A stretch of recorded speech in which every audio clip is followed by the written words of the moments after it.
وہاں پر ان کے ساتھ ان کی بیوی حضرت حوا علیہ السلام بھی تھی۔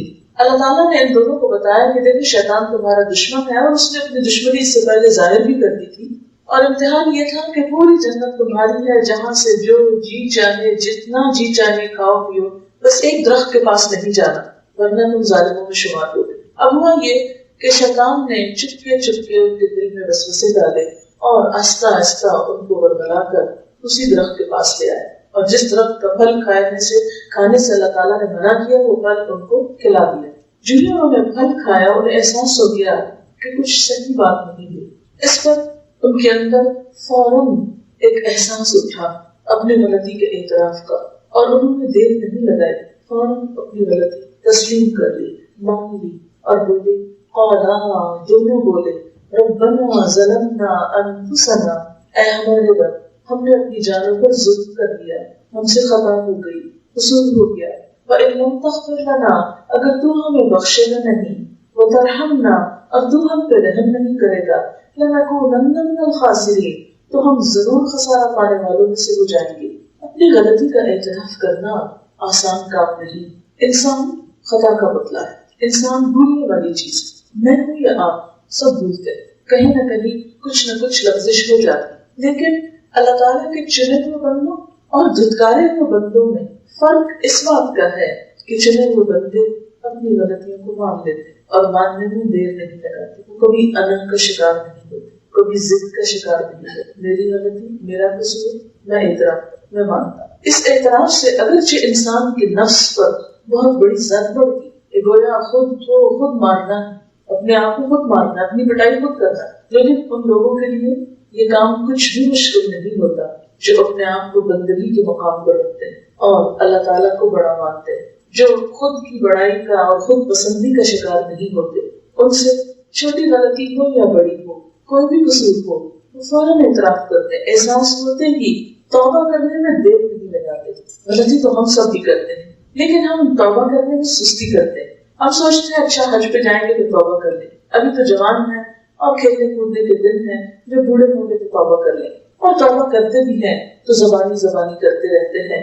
دل سے کتنی بار اپنی غلطیوں پر ہم شرمندہ ہوئے، اور خاص طور پر اگر غلطی کسی انسان کے حق میں ہو جائے، یعنی حقوق العباد میں کوئی کمی ہو جائے، مثلا والدین کی نافرمانی ہو جائے، بہن بھائیوں کے ساتھ حق تلفی ہو جائے، اپنی اولاد کے لیے کوئی ایسی چیز ہو جائے، ان پر کوئی زیادتی ہو جائے، تو ان میں سے کتنے لوگ ایسے ہیں کہ جو کہیں کہ میری زیادتی ہے، میری غلطی، میرا قصور ہے، میں معافی چاہتی، نہیں، مر جائیں گے، کٹ جائیں گے، اپنی غلطی نہیں مانیں گے۔ یہ رویہ تو شیطان کا تھا جس سے غلطی ہوئی لیکن اس نے مانی نہیں، اور اس نے کیا کہا، انا خیر منہ، میں انسان سے زیادہ اچھا ہوں، خلقتنی من نار وخلقتہ من طین، مجھے تو نے آگ سے بنایا، اسے مٹی سے بنایا۔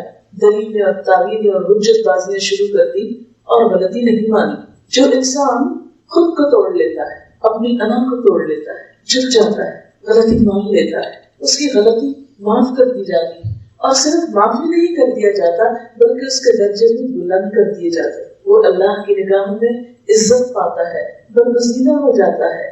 اسی لیے اللہ تعالیٰ نے ان اللہ اصطفیٰ آدم، اللہ تعالیٰ نے آدم علیہ السلام کو چن لیا، ونوحا، اور نوح علیہ السلام کو۔ نوح علیہ السلام صبر کا مجسمہ تھا، 950 سال اللہ کے بندے نے تبلیغ کی، صبح دوپہر شام، چپکے بلند آواز سے، ہر حال میں، لیکن قوم تھی کہ مذاق ہی اڑاتی رہی، کوئی بات سن کر نہ دی۔ 80 کے قریب لوگ مسلمان ہوئے اور 950 سال میں اپنا بیٹا اور اپنی بیوی بھی اس تبلیغ کا اثر قبول نہ کر پائے۔ ایک شخص جس کے دل میں لوگوں کی سچی ہمدردی ہو، جو اللہ سے محبت کرتا ہو اور لوگوں کو اپنے رب سے جوڑنا چاہتا ہو، اور اس کے لیے وہ اپنی زندگی کھپا دے، لیکن پھر بھی لوگ اس کی بات نہ مانے بلکہ الٹا اسی کو جھوٹا قرار دے اور اس کا مذاق اڑائے، کیونکہ نوح علیہ السلام کا اللہ کے راستے میں مذاق بھی اڑایا جاتا تھا۔ جب وہ کشتی بنا رہے تھے تو ہر شخص جو پاس سے گزرتا وہ آپ کا مذاق اڑاتا کہ وہ کشتی چلے گی کہاں، لیکن انہوں نے ہمت نہیں ہاری، لگے رہے، جمے رہے اور آخر وقت تک اپنی ذمہ داری نبھاتے رہے۔ اللہ تعالیٰ نے ان کو چن لیا۔ ہمارا حال کیا ہوتا ہے اگر ہم اللہ کے دین کے راستے میں نکلیں، تھوڑی سی مشکل ہو جائے، تھوڑی سی رکاوٹ ہو جائے، تھوڑی سی کوئی پریشانی آ جائے تو ہم سب سے پہلے اس راستے سے پھرنے والے ہوتے ہیں، ہم کہتے ہیں یہ نہیں مجھ سے ہوتا، میں تو آج تک بہت عزت والا تھا، آج اس وجہ سے مجھے یہ باتیں سننی پڑ رہی ہیں، میرا تو ماضی کا ریکارڈ بڑا صاف ہے، مجھے تو ہمیشہ عزت دی گئی ہے، اب میں ذلیل ہوں اس راستے میں نہیں ہو سکتی۔ تو بات پہ وہی آ گئی نا خود پسندی کی، انا پرستی کی۔ لیکن جو لوگ اللہ کے دین کے راستے میں نکلتے ہیں ان کی کوئی انا نہیں ہوتی، جو اللہ کی محبت میں اللہ کے بندوں کو اللہ سے جوڑنا چاہتے ہیں، پھر وہ یہ نہیں دیکھتے کہ کہاں سے عزت مل رہی ہے اور کہاں سے مذاق اڑایا جا رہا ہے اور کون کیا کہہ رہا ہے، وہ اپنے مشن پر ہر حال میں جلے رہتے ہیں۔ وآل ابراہیم، اور ابراہیم علیہ السلام کی آل کو بھی چن لیا۔ ابراہیم علیہ السلام کا کردار آپ سب کے سامنے ہے کہ والدین سے بھی آزمائے گئے، اولاد کی طرف سے بھی آزمائش میں ڈالے گئے، جان بھی دینے کا وقت آیا، آگ میں پھینکے گئے، باپ کی دھمکیاں بھی سنی، سب کچھ سنا، لیکن اللہ کی محبت میں کچھ بھی کمی نہ آئی۔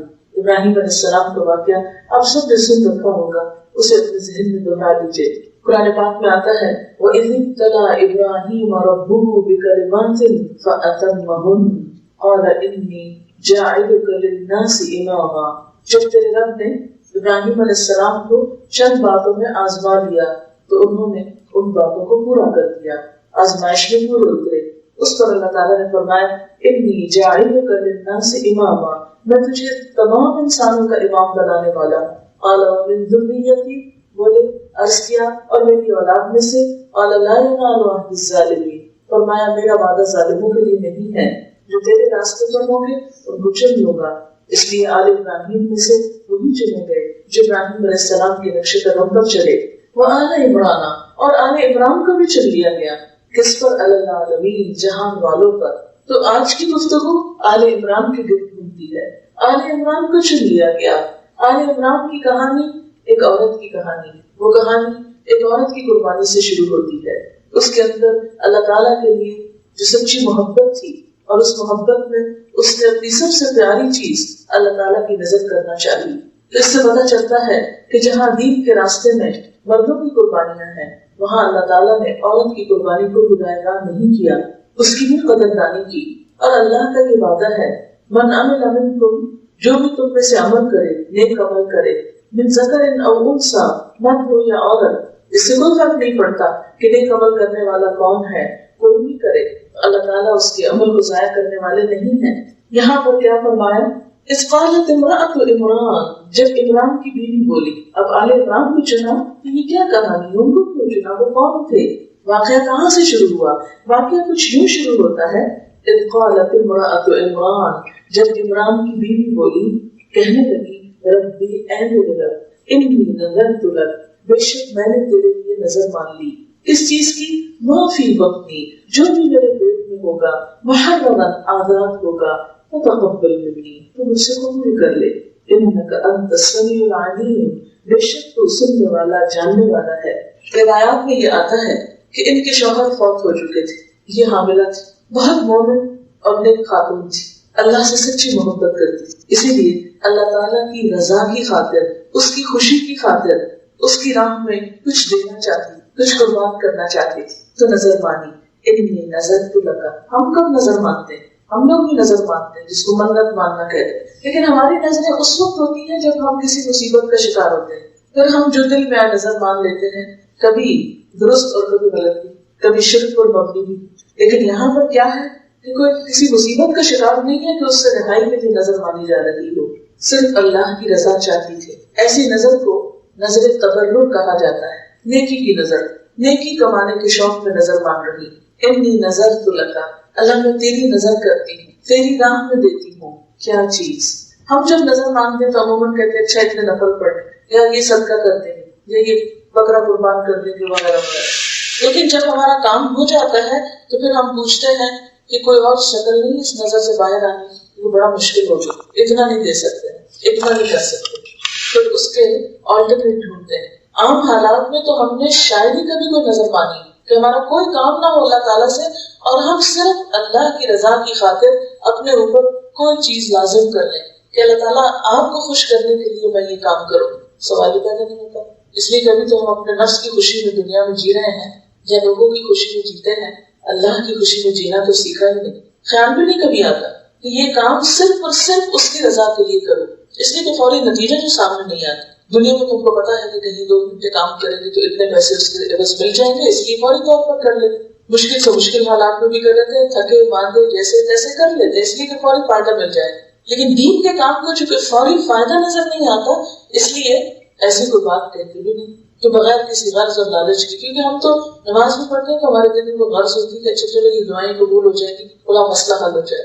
کتنی چھوٹی نظر ہے نا ہماری، جو بہت تھوڑی دور تک جاتی ہے، اس سے آگے نہیں جاتی، کیونکہ آگے نظر نہیں آ رہا نا، تو ہمیں مسئلے وہی نظر آتے ہیں جہاں تک ہماری نگاہ جاتی ہے۔ اور ہم سب جانتے ہیں کہ زمین صرف اتنی نہیں جہاں تک ہماری نگاہ جاتی ہے، اس کے پیچھے بھی بہت کچھ ہے۔ اگر آپ کسی بلند جگہ پہ چڑھ کے دیکھیں تو ایک خاص لیول تک آپ کی نگاہ جائے گی، اس کے بعد نہیں جائے گی، جس کے مطلب نہیں کہ آگے دنیا ختم ہو گئی، آگے ہے لیکن آپ بھی نگاہ نہیں دیکھ پا رہے۔ بالکل اسی طرح ہم دنیا میں ہوتے ہوئے صرف دنیا کو دیکھتے ہیں، دنیا ہی ہمارا مسئلہ ہے، اس سے آگے آخرت جو کہ ہماری نگاہ کی کوتاہی کی وجہ سے ہم دیکھ نہیں پاتے، ابھی وقت نہیں اس کو دیکھنے کا، لہٰذا اس کی مشکل، اس کا دکھ، اس کی تکلیف، اس کی پریشانی نہ کبھی دکھی نہ محسوس کی، نہ کبھی اس کا خیال آیا اور نہ پھر کبھی اس کی تیاری کی، تو اس کے لیے نظر کیوں مانے؟ بہرحال یہ نظر مانتی ہے اللہ کی رضا کے لیے کوئی نیکی کا کام کرنے لگی ہے۔ اچھا، ہم عام طور پر اگر خدا کی خاطر اس کی خوشی کے لیے کوئی صدقہ خیرات کرتے بھی ہیں تو عموماً کون سی چیزیں ڈھونڈ کر دیتے ہیں؟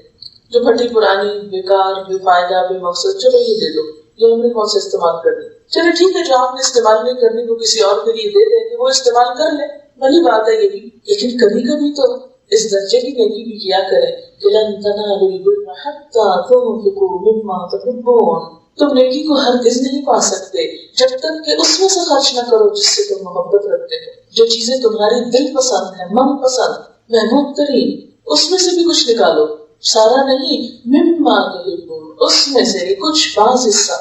لیکن اللہ کی نگاہ میں بڑا درجہ پانے والے تو پھر بڑی بڑی قربانیاں کیا کرتے ہیں، اس لیے دیکھتے ہیں کہ یہ عورت کیا دیتی ہے، عمران کی بیوی کیا دیتی ہے، شوہر کی وفات کے بعد کہتی ہیں معافی بطنی، جو میرے پیٹ کا بچہ محرمن آزاد کر دوں گی، اپنے فائدے اپنے کام کے لیے نہیں رکھوں گی، اپنی خدمت کے لیے نہیں، تیری راہ میں آزاد کر دوں گی، وہ تیرے دین کا خدمت گار ہوگا، میں اس سے دنیا کے کام نہیں لوں گی۔ اب دیکھیں ایک عورت جو بیٹا ہو، اس کے لیے اس کا بچہ کتنا قیمتی ہوتا ہے، کیونکہ اب اس کا سہارا وہی بچہ ہوگا، لیکن وہ کہتی ہے کہ نہیں یا اللہ، میں اپنے اس بچے کو تیری دین کی خدمت کے لیے وقف کر دوں گی، فتقبل منی، تو مجھ سے قبول کر۔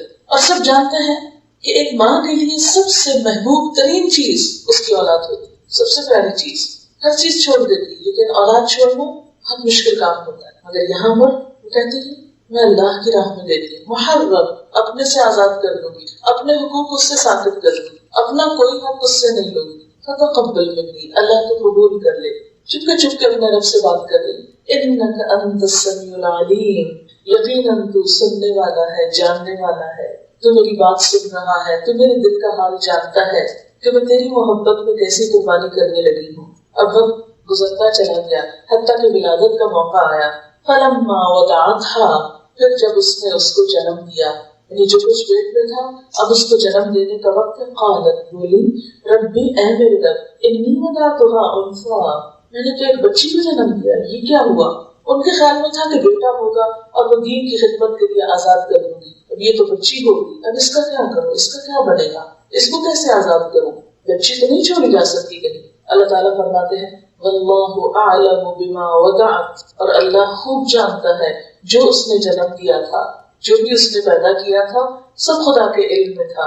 وَلَيْسَ الذَّكَرُ كَالْأُنثَىٰ، اور لڑکا لڑکی کی طرح نہیں ہوتا، یعنی اللہ کو پتا ہے کہ اللہ نے اسے کیا دینا ہے، وہ سمجھتی تھی کہ لڑکا ہی دین کی خدمت کرے گا، اللہ تعالیٰ نے فرمایا نہیں، یہاں لڑکی چاہیے، لڑکا نہیں، کیونکہ لڑکا لڑکی کی طرح نہیں ہوتا، جو کام یہاں ایک لڑکی کرے گی وہ لڑکا کر نہیں سکتا، اس لیے تم یہ مت سمجھو کہ تمہاری نظر قبول نہیں ہوئی، تم پر نظر رحمت نہیں ہوئی، نہیں، وَلَيْسَ الذَّكَرُ كَالْأُنثَىٰ، یہاں نظر میں لڑکی چاہیے، وَإِنِّي سَمَّيْتُهَا مَرْيَمَ، اور میں نے اس کا نام مریم رکھ دیا۔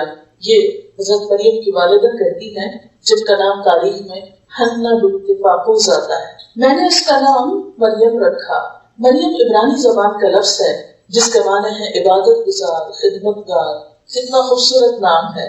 کہ ایک طرف اللہ کی عبادت کرنے والی ہوگی، دوسری طرف بندوں کی خدمت کرنے والی ہوگی۔ دین نام بھی ان دو چیزوں کا ہے، ایک طرف انسان کا معاملہ اپنے رب کے ساتھ درست رہے اور دوسری طرف بندوں کے لیے خیر خواہی اور بھلائی کے جذبات ہو، خدمت کے جذبات ہو۔ الدین والنصیحہ، دین سراسر خیر خواہی کا نام ہے۔ جو پوچھا گیا کس کے لیے، تو بتایا گیا اللہ کے لیے، اس کے رسول کے لیے، مسلمانوں کے عوام کے لیے اور ائمہ کے لیے، یعنی ہر ایک کے لیے خیر خواہی۔ تو کہتے ہیں کہ میں نے اس کا نام مریم رکھا۔ اس سے کیا پتہ چلتا ہے کہ یہ خاتون بڑی سمجھدار خاتون تھی، بہت دیندار خاتون تھی، اس لیے سب سے پہلے تو بڑی خوبصورت نظر مانتی ہے، پھر اس کے بعد اپنے بچے کا بہترین نام رکھتی ہے۔ یہ ماں باپ کی ذمہ داری ہوتی ہے آنے والے بچے کا نام بہترین رکھے، کیونکہ نام کا شخصیت پر ایک اثر ہوتا ہے۔ نام وہ چیز ہوتی ہے جو انسان سب سے زیادہ زندگی میں سنتا ہے، ہر کوئی تو نام سے بلاتا ہے اور وہی چیز انسان کے کانوں سے ٹکرا کے اس کی شخصیت کا ایک حصہ بنتی جاتی ہے۔ اسی لیے نبی صلی اللہ علیہ وسلم نے ان لوگوں کے نام تبدیل کر دیے جن کا معنی کچھ زیادہ اچھا نہیں تھا۔ تو ایک مسلمان گھرانے میں جب بچہ پیدا ہو تو اس کا عمدہ نام تجویز کرنا بھی اسلامی کام ہے، یہ بھی اسلام کا حصہ ہے۔ کیونکہ بسا اوقات ہم ماڈرن بننے کے شوق میں ایسے ایسے نام رکھنا شروع کر دیتے ہیں جن کے عجیب و غریب پروننسیشن ہوتے ہیں اور ان کو کوئی مطلب بھی معلوم نہیں ہوتا۔ رہتے ہم ایک جگہ ہے، نام ہم کبھی ترکی کے رکھیں گے، کبھی پارسی کے رکھیں گے، معلوم نہیں کس کس کے۔ چلیے ٹھیک ہے، کوئی نہیں، لفظ تو کوئی بھی رکھ سکتے ہیں، مگر میک شور کہ میننگ اچھا ہو۔ وہ انی اعیذھا بک، دوسرا کام کیا کیا اس ماں نے، میں اس بچے کو تیری پناہ میں دیتی ہوں، تیرے حوالے کرتی ہوں، تیری حفاظت میں دیتی ہوں۔ وذریتھا، اور آگے اس کے بچوں کو بھی، اس بچے کو اور اس بچے کے بچوں کو، ساری نسل کو تیری حفاظت میں دیتی ہوں۔ من الشیطان الرجیم، شیطان مردود سے بچا کر۔ اور یہ کتنی بڑی بات ہے۔ ہم میں سے کتنی مائیں ہیں جو بچوں کی پیدائش کے موقع پر یہ بات سوچیں کہ اللہ میرے بچے کو شیطان کے شر سے محفوظ رکھنا، اور یہ تو بات دھیان میں نہیں جاتی کہ آگے اس کی نسل کو بھی شیطان سے محفوظ رکھنا۔ یہ بات وہی کرتا ہے جس کے دل میں اللہ تعالیٰ کی سچی محبت ہوتی ہے اور وہ یہ سمجھتا ہے کہ شیطان اللہ کا اور ہمارا دشمن ہے۔ ایک عقل مند ماں ہمیشہ اپنے بچوں کو دشمنوں سے خبردار رکھتی ہے۔ یہی وجہ ہے کہ بچے جتنی ذرا بڑے ہوتے ہیں تو بسا اوقات جو خاندان میں خود ساختہ دشمن ہوتے ہیں، اپنے ہی رشتے دار، ان سے بھی خبردار کرتے ہیں، دیکھو وہ تمہارا رشتے دار ایسا ہے، اس کے پاس نہ جانا، وہ ویسا ہے، اس نے مجھ پہ ظلم اٹھائے۔ اور اس طرح بسا اوقات اپنی دادی، پھوپھی اور چچی وغیرہ سے اور دوسرے رشتے داروں سے بدگمان کر دیتی ہے ماں، کیونکہ ان کا سلوک ماں کے ساتھ اچھا نہیں تھا، بھلے بچوں کے ساتھ کتنا بھی اچھا۔ تو ماں ہمیشہ سکھاتی ہے، بتاتی ہے، پڑھاتی ہے بچوں کو، دیکھو فلاں تمہارا مخلص ہے اور فلاں تمہارا دشمن ہے، لیکن ایک نیک ماں، ایک مومنہ ماں سب سے بڑھ کر جس کو دشمن سمجھتی ہے وہ شیطان مردود ہے۔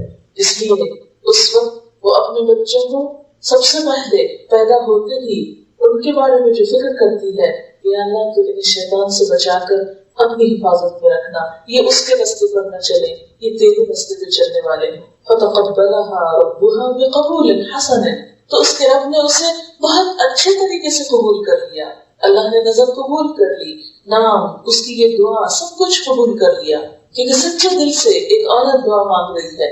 ہم عام طور پر اس مس انڈرسٹینڈنگ کا شکار ہوتے ہیں کہ نہیں ہم تو عورتیں ہیں، گناہ گار ہیں، اور ہماری تو اسلام میں کوئی حیثیت نہیں، اور ہماری کون سنتا ہے، دنیا میں بھی ہماری کوئی سنوائی نہیں ہے، اللہ کے یہاں بھی ہماری پتہ نہیں کوئی حیثیت ہے بھی کہ نہیں۔ ہم ہمیشہ یہ سمجھتے ہیں کہ جنت مردوں کے لیے، برے بھی مردوں کے لیے، اور سب کچھ مردوں کے لیے، ہمارے لیے کچھ نہیں۔ لیکن یہاں پر آپ دیکھیں کیا بتایا جا رہا ہے، فَتَقَبَّلَهَا رَبُّهَا بِقَبُولٍ حَسَنٍ، اس کے رب نے اس کو بہت اچھی طرح قبول کر لیا، وَأَنبَتَهَا نَبَاتًا حَسَنًا، اور اس کی عمدہ طریقے سے پرورش کی، ایسا انتظام کر دیا کہ ماں کی ساری تمنائیں پوری ہو گئی۔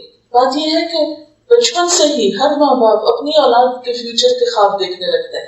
کچھ ماں باپ انہیں دنیا کے بڑے بڑے عہدوں پر دیکھتے ہیں، بڑی بڑی دنیاوی کامیابیوں پر دیکھتے ہیں اور اس کے مطابق ان کو تیار کرتے ہیں، لیکن کچھ ماں باپ اپنی اولاد کو دین کے اعلیٰ مقامات پر دیکھتے ہیں خوابوں میں، اور اس کے لیے دعائیں کرتے ہیں اور تڑپتے ہیں۔ تو جیسی نیتیں، جیسی دعائیں، جیسی کوششیں، پھر ایسا ہی نتیجہ۔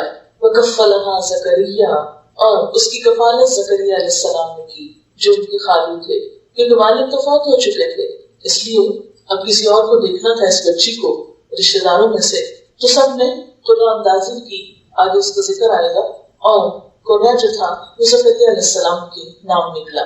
لہذا بچی چھوٹی عمر میں ہی ہیکل میں بھیج دی گئی. ہیکل کو آپ نے سمجھے جیسے ہمارا خانہ کعبہ ہے، عبادت گاہ. تو وہاں مخصوص جیسے اعتکاف کی جگہ ہوتی ہے تو مخصوص عبادت گاہیں تھی جو سب مردوں کے لیے تھی. اب جب ان کی ماں یہ نظر مان کر اس کے بعد بچی ذرا بڑی ہوئی تو اس کو لے کر گئی تو انہوں نے لینے سے انکار کر دیا کہ آج تک یہاں کوئی عورت نہیں آئی، یہ کیسے آئی. لیکن جب ان کی والدہ نے کچھ خوابوں کا ذکر کیا تو مان گئے اور اس پر زکریا علیہ السلام کو مقرر کر دیا گیا کہ وہ ان کی لک آفٹر کریں گے، یعنی حضرت مریم. اب کیا تھا، حضرت مریم اپنے گھر میں نہیں رہتی تھی، مسجد میں رہتی. مسجد میں ان کے لیے ایک خاص کمرہ بنا دیا گیا، عبادت خانہ. اور وہاں کیا ہوتا، کلما دخل علیہا زکریا المحراب، جب کبھی اس پر یعنی مریم علیہ السلام پر حضرت زکریا محراب میں محراب ہوئی عبادت خانہ. محراب کا لفظ حرف سے نکلا، حرف جنگ کو کہتے ہیں. محراب کہتے ہیں وہ جگہ جس میں جنگ کی جاتی ہے، یعنی شیطان سے انسان لڑتا ہے، اپنے نفس سے لڑتا ہے اور عبادت کرتا ہے، یعنی مخصوص جگہ جو عبادت کے لیے. تو مریم علیہ السلام کی عبادت گاہ میں جب حضرت زکریا آتے ان کا حال پوچھنے، ان کی ضروریات پوچھنے، وجد عندها رزقا، تو ان کے پاس پہلے سے ہی رزق پاتے، وہ کھانا لاتے، کھانا پہلے سے ہی موجود ہوتا. قال، پوچھتے، یا مریم، اے مریم، انا لکی ھذا، یہ تیرے پاس کہاں سے آیا، یعنی میرے علاوہ تو یہاں کوئی آتا نہیں، یہ تجھے کون لا کے دیتا ہے. قالت هو من عند اللہ، کہتی ہے اللہ کی طرف سے آتا ہے. عام طور پر جب ہم سوچتے ہیں کہ اپنے بچوں کو دین کی طرف لگائیں تو سب سے پہلے یہ سوچتے ہیں ان کی دنیا کا کیا ہوگا، وہ کھائیں گے کہاں سے. کہ اللہ تعالیٰ نے بتا دیا کہ جو سچے دل سے میرے راستے میں نکلتا ہے، میری راہ میں لگتا ہے، اس کا رزق میرے ذمہ ہوتا ہے. قالت هو من عند اللہ، تفاسیر میں لکھا ہے کہ بے موسمی پھل ہوتے تھے ان کے پاس، وہ کچھ عام لوگوں کو بھی نصیب نہیں تھا جو ان کے پاس کھانے کے لیے ہوتا تھا. ہم تو خوف کھاتے ہیں کہ دین کے راستے میں نکلے تو بھوکے مر جائیں گے، لیکن یہاں الٹ حساب ہے. اس کے بارے میں اکرمہ کہتے ہیں کہ اس سے مراد صحیفے بھی ہو سکتے ہیں، رزق سے مراد علم بھی ہے کہ ان کے پاس اللہ تعالیٰ کی طرف سے خاص علم آتا تھا، صحیفے آتے تھے، یعنی عبادت کے ساتھ ساتھ ان کے علم میں اضافے کے لیے. تو پوچھتے کہ یہ کہاں سے آتے ہیں، کبھی اللہ کی طرف سے آتے ہیں. ان اللہ یرزق من یشاء بغیر حساب، بے شک اللہ رزق دیتا ہے جس کو چاہتا ہے بے حساب، کیونکہ اسے کسی سے پوچھنے کی ضرورت نہیں، وہ جہاں جس کو جو چاہے پہنچائے، کوئی روکنے والا نہیں. یہ سب کرامات دیکھ کر حضرت زکریا علیہ السلام بہت حیران ہوئے. ان کے دل میں بھی ایک خواہش تھی پھر اولاد کی، بہت عرصے سے دعائیں مانگ رہے تھے، لیکن یہاں کچھ دل کو بڑی بات لگی کہ اللہ تعالیٰ اس بچی کا اس طرح غائبانہ طریقے سے خیال رکھ رہے ہیں، اس کو بے موسم کے پھل دے رہے ہیں، مجھے بھی تو بے وقت کی اولاد مل سکتی ہے. بہت بوڑھے تھے، کہتے 100 سال کی عمر ہو چکی تھی ان کی، اور بیوی ان کی 90 سال کی ہو چکی. ہنالک دعا زکریا ربہ، اسی جگہ زکریا علیہ السلام نے اپنے رب سے دعا مانگی. کیا دعا؟ قال، بولے، رب هب لي من لدنك ذرية طيبة، اے میرے رب مجھے اپنے پاس سے پاکیزہ اولاد عطا فرما. صرف اولاد نہیں مانگی، پاکیزہ اولاد مانگی. اللہ نیک اولاد دے. اللہ کے نیک بندے اپنی آئندہ نسلوں کے بارے میں بہت کانشیس ہوتے ہیں کہ ہم تو دنیا سے چلے جائیں گے، ہمارے پیچھے ہماری نشانیاں کیا باقی رہیں گی، وہ کیا کریں گے، کیا وہ ہمارے لیے صدقہ جاریہ بھی ہوں گے یا نہیں. کہتے ہیں رب هب لي من لدنك ذرية طيبة. ہر پریگننٹ ماں کو، ہر حاملہ ماں کو یہی دعا مانگنی چاہیے، صرف اولاد ہی نہیں بلکہ پاکیزہ اولاد کی دعا مانگنی چاہیے، کیونکہ پاکیزہ اولاد ہوگی، پاکیزہ خیالات کی مالک، پاکیزہ اخلاق کی مالک، کردار کی مالک، تو وہ دنیا میں بھی ماں باپ کی آنکھوں میں ٹھنڈک ہوگی. جب اولاد غلط کام ہوتی ہے تو دنیا میں بھی ماں باپ کے دل جلتے رہتے ہیں، اور قیامت کے دن میں انہیں دوزخ میں جاتے دیکھ کر کہاں چین آئے گا. تو یہ ماں باپ کی ذمہ داری ہے، مسلمان والدین کی ذمہ داری ہے کہ وہ اولاد کی پیدائش سے پہلے ان کی نیک ہونے کی دعا مانگے کہ اللہ جو میرے گھر پیدا ہو رہا ہے وہ نیک روح ہو، پاکیزہ ہو. فنادت الملائکہ، دعا قبول ہو گئی. ایسی جگہ تھی، ایسے دل سے مانگی کہ وہیں قبولیت ہو گئی. فنادت الملائکہ، فرشتے آ گئے، بولے، وہو قائم، زکریا علیہ السلام کھڑے تھے، یصلی فی المحراب، اسی عبادت خانے میں نماز پڑھ رہے تھے. کیا پکار لے کر آئے؟ ان اللہ یبشرک بیحییٰ، اللہ تجھے یحییٰ علیہ السلام کی خوشخبری دیتا ہے. بیٹے کی خوشخبری مل گئی، نام بھی ساتھ ہی آ گیا. اللہ تعالیٰ نے نام رکھا مصدقا بکلمۃ من اللہ، اللہ کی طرف سے ایک کلمے کی تصدیق کرنے والا ہوگا، یعنی عیسیٰ علیہ السلام کی جو آگے حضرت مریم کے بیٹے ہونے والے تھے ان کی تصدیق کے لیے اللہ نے پہلے سے انتظام کر دیا. وسیداً اور سردار ہوگا، وحصوراً اور پاک باز ہوگا، پاک دامن ہوگا، ونبیاً من الصالحین اور صالحین میں سے نبی ہوگا. اتنی کو انہوں نے پاکیزہ اولاد مانگی، اللہ نے ایسی اولاد دی کہ جو سردار بھی ہے، دنیاوی اعتبار سے بھی بڑے بلند مرتبے پر ہے اور بہت پاک باز ہے، نبی بھی ہے، صالحین میں سے بھی ہے. یہ اس دعا کا جواب ہے. مانگو تو صحیح، اللہ کے خزانوں میں کوئی کمی ہے؟ ہم تو مانگنے والے ہیں، ہم مانگتے ہی نہیں.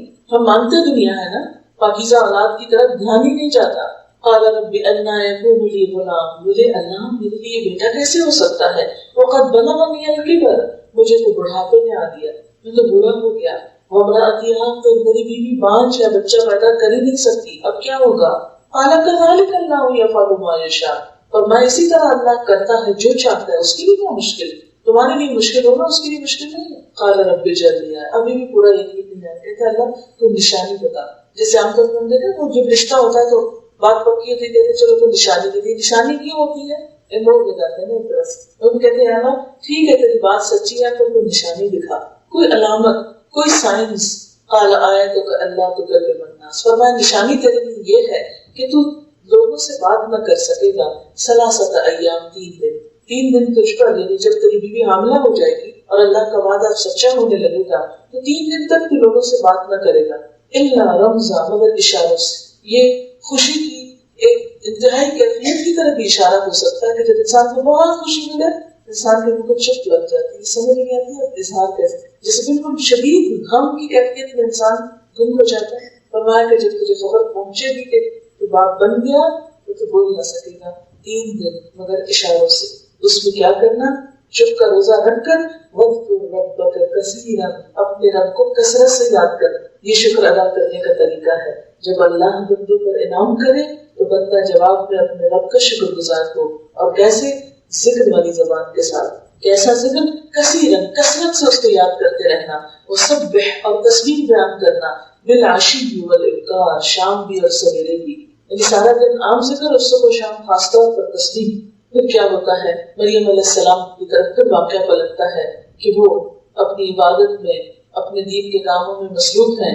اللہ تعالیٰ کی طرف سے ایک خاص طریقے پر ان کی پرورش ہو رہی ہے کہ اتنے میں یکایک فرشتے ان کے پاس آ جاتے ہیں. وَإِذْ قَالَتِ الْمَلَائِكَةُ يَا مَرْيَمُ، جو فرشتوں نے کہا اے مریم.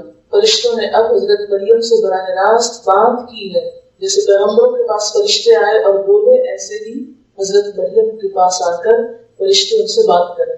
تفسیر قرطبی میں امام قرطبی نے لکھا ہے، علماء نے اس بات پر اختلاف کیا ہے کہ آیا حضرت مریم نبی تھی کہ نہیں. دونوں اوپینین پائے جاتے ہیں. بعض نے کہا کہ چونکہ ان کے پاس فرشتے آئے تھے، انہوں نے کلام کیا تھا تو شاید وہ بھی نبی تھی. بعض نے کہا نہیں، نبوت صرف مردوں کے لیے تھی. بہرحال یہ دونوں کی آراء موجود ہیں اور امام قرطبی اس رائے کو راجح لکھتے ہیں کہ وہ نبی تھی.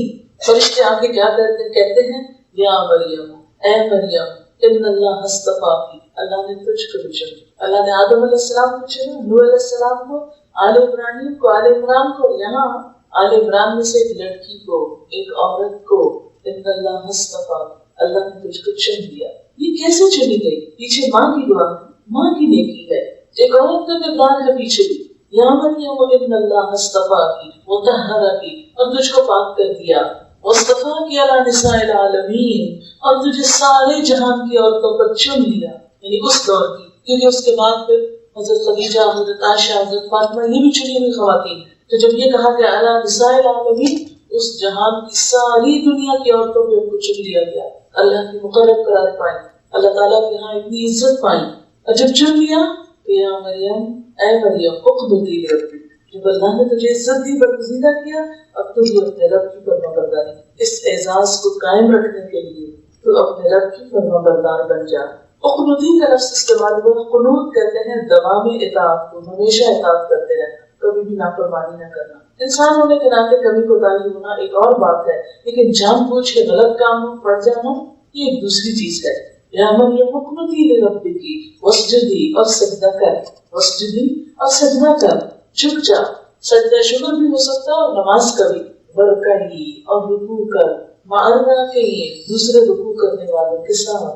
نماز با جماعت کی طرف اشارہ. کیونکہ ہیکل میں تو وہاں پر ان کا خاص حجرہ تھا، محراب تھا، یعنی اجتماعی عبادت میں شریک ہونے کی طرف اشارہ ہے، جسے نبی صلی اللہ علیہ وسلم نے اپنے دور میں عورتوں سے کہا تھا کیا کہ عید کی نماز کے لیے نکلو، جوان لڑکیاں بھی نکلے، وہ بھی نکلے جن کو نماز نہیں پڑھنا۔ کسی نے پوچھا کہ جن کے پاس چادر نہ ہو وہ کیا کرے، فرمایا وہ اپنی سہیلی کی چادر میں چلی جائے۔ اچھا تو جنہوں نے نماز نہیں پڑھنی وہ نکل کے کیا کرے، فرمایا کہ مسلمانوں کی جماعت کو دیکھیں اور دعا میں شریک ہوں۔ وہ اتنی بڑی گیدرنگ ہوتی ہے اور ایک دل کی کیفیت کی کچھ اور ہو جاتی ہے، ایک ایمان نئے سرے سے جاگتا ہے۔ آپ گھر میں بیٹھے رہے عید کے دن، سوئے رہے سارا دن یا کام پہ چلے گئے، کیسے پتا چلے گا عید کا دن ہے؟ لیکن جب سارے مسلمان دور دور سے ایک جگہ پر اکٹھے ہوتے ہیں پتا چلتا ہے کہ آج ہمارا کوئی خاص دن ہے، تو اس میں عورتوں کو بھی محروم نہیں رکھا گیا۔ ذالک من انباء الغیب، یہ غیب کی خبروں میں سے ہے، یہ سب باتیں جو ہیں غیب کی خبروں میں سے ہے۔ نوحیہ الیک، ہم آپ کی طرف ان کو وحی کرتے ہیں۔ وما کنت لدیہم، اور آپ ان کے پاس نہ تھے، نبی صلی اللہ علیہ وسلم کی طرف اشارہ ہے، آپ ان کے پاس نہ تھے، اذ یلقون اقلامہم، جب وہ اپنی قلمیں ڈال رہے تھے، کیا ایہم یکفل مریم، کہ مریم کی کفالت کون کرے گا۔ ایک سے ایک آگے بڑھ کر اس اعزاز کو دینا چاہتا تھا کہ اس بچی کا دھیان میں رکھوں، اس کی خدمت میں کروں، کیونکہ اللہ نے اس کو چن لیا۔ کہاں یہ کہ بسا اوقات دنیا کے معاملات میں انسان اپنے آپ کو کتنا بے آسرا اور کتنا بے سہارا پاتا ہے، کہاں یہ کہ ایک عورت نے نیت ہی کی اللہ تیرے راستے، لیکن آدھے دل کی نیت تھوڑی تھی ہماری طرف، کیونکہ ہم تو نیت کرتے ہوئے ڈرتے ہیں نا، پتہ نہیں کیا ہو تو کیا مصیبت آ جائے، اللہ کے راستے میں دے دے اپنی اولاد کو، طرح طرح کے خوف ستانے لگتے۔ لیکن یہاں اس کو پتا تھا کہ جو چیز اللہ کے حوالے کر دی جب وہ ضائع نہیں ہوتی، وہ نہیں ضائع ہوتی، لیکن اس کے لیے بڑا دل چاہیے نا ایک دفعہ دینے کا۔ وما كنت لديهم، آپ ان کے پاس نہ تھے، اذ یلقون اقلامہم، جب وہ اپنی کلمیں ڈال رہے تھے، قرآن اندازی کر رہے تھے اس بات پر، ایہم یکفل مریم، کہ مریم کی کفالت کون کرے گا۔ وما كنت لديهم، اور آپ ان کے پاس نہ تھے، اذ یختصمون، جب وہ جھگڑ رہے تھے، کس بات پہ جھگڑا کر رہے تھے کہ کون اس کا کفیل ہوگا، کون اس کا خیال رکھے گا، ہر کوئی آگے بڑھ کے اس میں شریک ہونا چاہتا ہے۔ یہ تھی آل عمران کے چنے جانے کی کہانی، جس کی ابتدا ایک عورت کی دعا سے ہوئی، اخلاص سے ہوئی، ایک عورت کی اللہ کی محبت سے ہوئی۔ اس واقعے اور اس قصے کو سنانے کا مطلب یہ ہے کہ دین کے معاملات میں عورتیں پیچھے نہ رہیں، وہ یہ نہ سوچیں کہ وہ تو چونکہ عورت ہیں اس لیے ان کا کیا کام دین کے معاملات میں، نہیں، ہر ایک کا حساب الگ ہے۔ ہمارے شوہر کتنے بھی نیک ہو، جب تک ہم نیکی کا کام نہیں کریں گے شوہروں کی نیکی ہمارے کام نہیں آ سکتی۔ ہمارے والدین کتنے بھی عظیم انسان ہوں، بہت نیکی و تقویٰ میں آگے ہوں، اگر ہمارے اندر نیکی و تقویٰ خود سے نہیں تو ان کا تقویٰ ہمارے کام نہیں آتا۔ نبی صلی اللہ علیہ وسلم نے اپنی بیٹی حضرت فاطمہ سے کہا تھا، دنیا کے مال میں سے جو چاہتی ہو مجھ سے مانگ لو، لیکن یاد رکھو قیامت کے دن اللہ کے یہاں کام نہ آ سکے۔ حضرت عائشہ سے کہا تھا کہ 3 موقع پر کوئی کسی کو نہیں پوچھے گا، میں بھی تم کو نہیں پوچھوں گا، جب اعمال نامے تقسیم ہو رہے ہوں گے، تولے جا رہے ہیں پرسرات پر، کوئی بھی کسی کو پوچھے گا۔ اپنے لیے خود کچھ کرو، تو ہم سب کے لیے اس میں ایک بہت بڑا سبق ہے۔ شوہر صدقہ خیرات کرے، ان کا کیا اپنی جگہ، ہمیں اپنے لیے خود کچھ کرنا، چاہے تھوڑا سے کیوں نہ، کبھی یہ نہ سوچا کرے لوگ ہم تو کماتے نہیں اس لیے ہمارے پاس تو ہے ہی کچھ نہیں۔ آپ صلی اللہ علیہ وسلم نے فرمایا کہ آگ سے بچنے کی فکر کرو، خان کھجور کا آدھا ٹکڑا، اللہ تعالیٰ کو یہ نہیں کہ وہ پہاڑ جتنا مال لے کر آئے تو اسی کی بخشش ہوگی، اور کوئی کھجور کا آدھا ٹکڑا لائے تو اس کی نہیں، تھوڑا سا بھی ہو، لیکن دین کے لیے، اللہ کے لیے محبت اور قربانی کے جذبات کب آتے ہیں، کہاں سے آتے ہیں؟ جب انسان دین کو جانتا ہے، دین سیکھتا ہے، سمجھتا ہے، اویئرنیس ہوتی، معرفت ہوتی، پہچان ہوتی، پھر یہ باتیں سمجھ میں آتی کہ یہ بھی کرنے کا کام ہے۔ ہم نے تو ساری زندگی اپنے جسم، اپنی جان، اپنا مال، ہر چیز بھلا رکھی ہے صرف دنیا میں، چند دن کی مال و دولت کی خاطر، اور وہ بڑی زندگی بھول چکے جو ہمیشہ جس کی عزت اور جس کا مرتبہ وہاں بلند ہو گیا وہی عزت میں عزت والا ہے، اور جو وہاں ذلیل ہو گیا اب وہ دنیا بھر میں بڑا نام رکھتا ہو اس کی کوئی بھی عزت اور قدر نہ ہو۔ تو ہم سب کے لیے بحیثیت خواتین کی ضروری ہے کہ اپنے فرائض کو سمجھیں، اپنے دین کو سمجھیں، سیکھیں، اس پر عمل کریں، ایمان، نیکی اور تقویٰ کے کاموں میں آگے بڑھیں۔ وآخر دعوانا ان الحمد للہ رب العالمین۔ سبحان اللہ والحمد للہ ولا الہ الا اللہ واللہ اکبر ولا حول ولا قوة الا باللہ العلی العظیم۔ اللہم صل علی محمد وعلی آل محمد كما صليت على إبراهيم وعلى آل إبراهيم إنك حميد مجيد. اللهم بارك على محمد وعلى آل محمد كما باركت على إبراهيم وعلى آل إبراهيم إنك حميد مجيد. ربنا آتنا في الدنيا حسنة وفي الآخرة حسنة وقنا عذاب النار. ربنا لا تزغ قلوبنا بعد إذ هديتنا وهب لنا من لدنك رحمة إنك أنت الوهاب. ربنا هب لنا من أزواجنا وذرياتنا قرة أعين واجعلنا للمتقين إماما. یا اللہ بات جو کچھ ہم نے پڑھا ہے تو اپنی رحمت سے اسے قبول فرما. جو بات تیری مرضی کے مطابق ہوئی ہو ہمیں اس پہ عمل کی توفیق دے. اس راستے پر چلنا ہمارے لیے آسان کر دے. اور انسان ہونے کے ناطے کوئی بھول چوک ہو گئی ہو تو معاف فرما دے. کوئی بات اگر تیری مرضی کے خلاف ہوئی ہو تو ہم سب کو اس سے دور کر دے اور ہمیں اس راستے پر چلا جو تیری طرف لے جائے. یا اللہ تو ہمیں اخلاص نیت عطا فرما. یا اللہ تو ہمیں ہر صغیرہ کبیرہ گناہ سے بچنے کی توفیق عطا فرما. اللہ تو ہمیں اپنا کو بھی نصیب فرما. جن کاموں کے کرنے کی ضرورت ہے ہمیں ان کے کرنے کی توفیق دے دے. ہمیں صلاحیت دے دے. یا رب العالمین ہمارے گناہوں کو معاف کر دے. ہمارے بچوں کو ہماری آنکھوں کی ٹھنڈک بنا. انہیں دنیا اور آخرت کی بہترین کامیابی عطا کر. یا رب العالمین تو ہمیں ان سارے بندوں میں شامل کر لے جن سے تو راضی ہو چکا. یا رب العالمین جتنی بہنیں آئی ہیں اتنی دور دور سے اتنی محنت کر کے ان کا آنا قبول فرما. ان کے ایک ایک قدم پر بہترین نیکی لکھ لے. یا رب العالمین ان سب کو اپنے دین کے لیے چن لے. یا اللہ ان سے بہترین نیکی کے کام لے. ان کی نسلوں میں ایمان کو باقی رکھ. ان کے دین کی حفاظت کر. یا رب العالمین ہمیں نیکی اور تقویٰ کے کاموں میں آگے بڑھنے کی توفیق دے. یا اللہ جنہوں نے اس مجلس کا اہتمام کیا انہیں اس کی بہترین جزا دے. ربنا تقبل منا انك انت السميع العليم وتب علينا انك انت التواب الرحيم. وصلى الله تعالى على خير خلقه محمد وعلى آله وأصحابه وأهل بيته أجمعين برحمتك يا أرحم الراحمين. إلهي آمين. سبحانك اللهم وبحمدك نشهد أن لا إله إلا أنت نستغفرك ونتوب إليك. والسلام عليكم ورحمة الله.